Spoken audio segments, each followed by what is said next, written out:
Hey, it's Claire and welcome back to my channel. Today I'm going to be sharing my endometriosis journey, but before I do that, please remember to hit that subscribe button because it really supports my channel. March is Endometriosis Awareness Month and the aim of this month is to bring awareness to this disease. This is obviously quite a hard and personal video for me to make, but the reason I started YouTube was to bring awareness to various issues that I'm passionate about and also try to help people in the process. So I decided to be brave and share my story. I'm going to break this video down into parts and I'm going to try and be as compact as possible. Obviously I'm trying to condense years into a short video. I'm going to talk a bit about my background, I'm then going to go into my appointments, then the surgery and finally the recovery. Before I get into this, I just want to share some facts about endometriosis, or as people call it, endo, because endometriosis is a long ass word, so we'll just call it endo.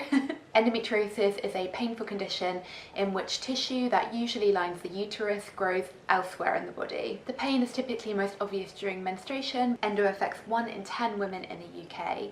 On average, it takes women 7.5 years to get a diagnosis. The cause of endometriosis is unknown and there is no cure. A little bit about my background. I got my period very young. I was 10 when I got my period, and I'm sharing this because it's actually very common for women who have endometriosis to get their period very young. As soon as I got my period, it was painful. Not every month was painful, but some months were completely unbearable, and sadly I just assumed that this was normal. When I became sexually active, I found that intercourse was painful, and again, I just assumed that this was normal. I lived like this for years, and like I say, some months were easier than others and I just kind of dealt with it. So I was living in London with my boyfriend, I was pursuing acting, everything was going well, but I suddenly started to develop really bad acne on my chin and jaw and neck. This was quite confusing to me because I'd always had pretty good skin. I did everything I could to clear my acne. I'm going to leave a link to a more in-depth video about my acne in the cards if you're interested in watching that. Long story short, I started working with a naturopath.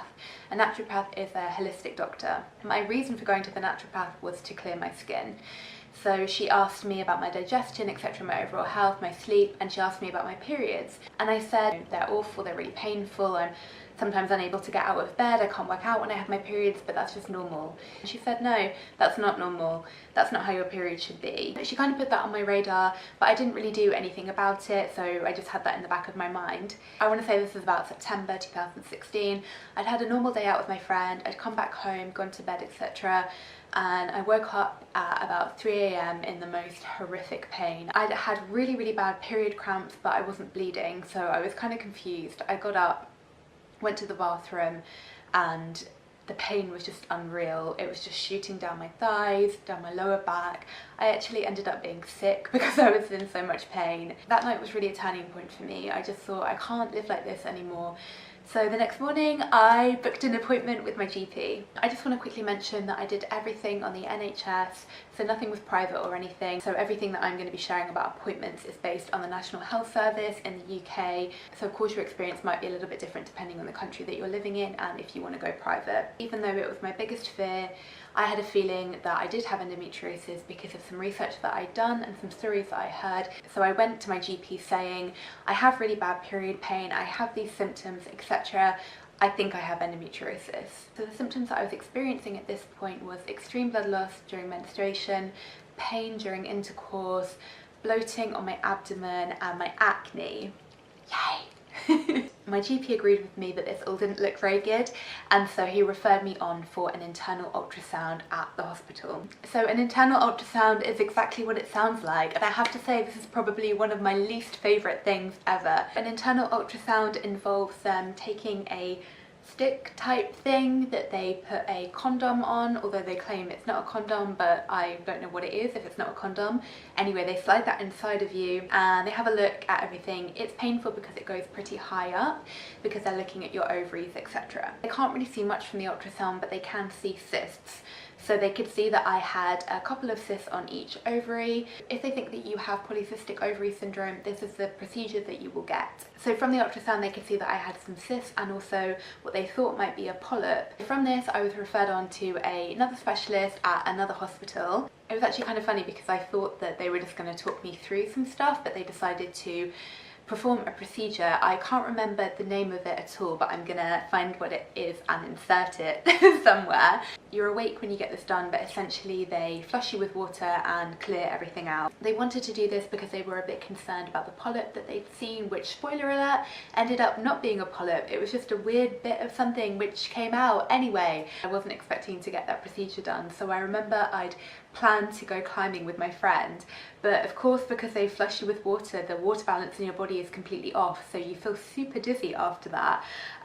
So yeah, I just remember I was really drowsy and needed to rest, and I didn't go climbing. So the nurse that did that procedure was actually an endometriosis specialist, and she said, I think you need to go back to the hospital because I'm really unsure about these cysts, and I think it could be endometriosis, but I'm not sure. And she was super nice, and so she referred me back to the hospital for another scan. So this was quite a low point for me. We're in maybe February 2017. I was getting really nervous that what I had was endometriosis, and the most important thing for me is to become a mum. So obviously when you Google endometriosis, the first thing that comes up is infertility. So yeah, I was getting quite concerned. So I went back to the hospital for my second ultrasound, and it was really weird because my friend Rachel and I were doing some work together, and she said, I don't know why, but I just have a feeling that I need to come with you. Up until that point, I tried to be really strong and do everything by myself and not let anybody come to any appointments with me, just because I felt like it was easier to keep a hold on things if I just did it by myself. So the nurse was just so mean. She had a look at my cyst and said, this is endometriosis. I was really confused and said, but I thought the only way that you could determine if you have endometriosis is through surgery. And she said, I can just tell from looking at your cysts, I can tell from the shape of them, etc. So obviously I was getting quite tense, and I said, can we talk about this when the stick thing is out of me? So that was obviously quite a big blow. And yeah, I was super down. At this point, my options were to leave it or to get surgery. The only surgery that's offered currently for endometriosis is a laparoscopy. A laparoscopy is basically keyhole surgery. This can be purely exploratory, so they can just have a look around and see what's going on, or if they do find endometrial tissue and you want, they can remove it. I thought about this for a long time. I did a ton of research, read loads of articles. So I looked at the pros and cons, and I thought I just have to know, so I decided to go for surgery. So I was put on the waiting list for surgery, and I was told that I would not be having surgery until October, November at the earliest. But July comes and I get a call to say that my surgeon has had a cancellation, and do I want to have a surgery in a week? Unfortunately, this could not have been worse timing, because unfortunately my long-term boyfriend and I had decided 2 days prior to that to go on a break. But hey, life happens. So the surgery. Before I get into this, I thought it would be useful to just share some items that I brought with me which really made a difference. So of course, the most important thing to bring with you always in life, and of course after you've had surgery, is a snack. I took a smoothie because I read that your throat is extremely painful because they've shoved a breathing tube down your throat to help you breathe, so it's super sensitive, so I thought a smoothie would be a good option. Of course they offer you food, but I was pretty sure they didn't have a vegan option, which they didn't, so if you're a vegan, take your own food always. You already know that anyway. I also took loads of peppermint tea. I'll explain why in a second. I took some reusable period pads because you're going to bleed. I took some huge granny pants for comfort. This is not the time for sexy lingerie. It's all about the granny pants, and I think I was in those granny pants for like 6 weeks after. You want to wear loose fitting clothes, so jogging bottoms. You honestly cannot wear anything restrictive. I took a little cushion to put between my abdomen and the seatbelt for the taxi back home. I took a toothbrush and some personal hygiene products just because I wasn't sure whether I'd be staying in hospital overnight. I think I took some rose water and some facial oil because, as you probably know by now, I love skincare, and surgery cannot stop me from getting my glow on. I had a week to prepare for surgery, which I think was actually good because that week was horrendous. I was so nervous, and I was also an absolute nightmare to be around. I think that if I'd had longer to mull over the operation, I would have been so much worse, so I was kind of glad that I only had a week. So luckily I was booked in for an early morning appointment, which was good because you have to fast, so they do some tests, they take blood, they take your blood pressure, etc., and check that you're fit for surgery. I remember the nurse said to me, how long have you taken off work? And I said, oh, a week. You know, I'm really fit, I'll work out, you know, I'll be fine, I'll bounce back in no time. She just laughed and said, yeah, you're gonna need a bit longer than a week to recover, but I'll get onto that in a bit. The surgeon came in and we had a discussion about what I wanted. I told my surgeon that if he found endometrial tissue, to burn it off, because I thought, you know, while you're in there, you might as well just get it off. But I was like, please be careful, please, I really, really want kids, so please be careful. And I was just like, all right, yeah, he gets it, he gets it. I've never actually had an anaesthetic before, so I was quite nervous about that. They put a breathing mask on my face, and I remember the anaesthetist said, okay, wow, your heart rate is really high, you need to calm down, otherwise you're gonna have bad dreams. So just think of something happy. So I was like, tiny little puppies, tiny little puppies. So I was just thinking about puppies. And then next minute I woke up in recovery. So it's so weird because to you it's the next minute, but it's actually like 2 hours later. I think my first words were, can you give me my glasses? Because they make you take your contact lenses out and I'm very blind, so I got my glasses on. So the first pain that I was aware of was actually my throat. I remember I was super dehydrated, so I had some water. So the nurse came over and said, everything went really smoothly. Do you want to have some morphine now? And I said, nope. And this is one thing that I really want to get across. If you take anything from this, try not to be as I was through a lot of this process, and just be okay with accepting help. And this is something that I struggle with in general, and I'm really trying hard to overcome this, but you don't need to be proud. So after lying there for a few minutes, I was like, hey, excuse me, sorry, forget what I said, give me the painkillers.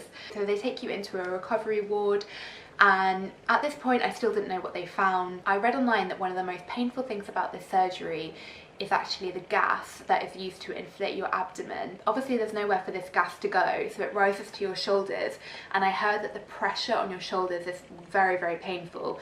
But apparently drinking peppermint tea really helps to alleviate that.